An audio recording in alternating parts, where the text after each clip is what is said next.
अळूच्या पानामध्ये vitamin A, vitamin B, vitamin C तसेच calcium, पोटॅशियमचे प्रमाण भरपूर असते.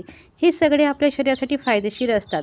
अळूच्या आपल्या आहारामध्ये समावेश केल्याने शरीराच्या अनेक समस्यापासून सुटका होतो. वजन कमी करण्यास मदत होते.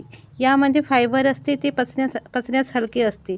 सांधेदुखी, पोटाच्या समस्या, डोळ्यांच्या दृष्टीसाठी, कारण यांच्यामध्ये व्हिटॅमिन ई असते.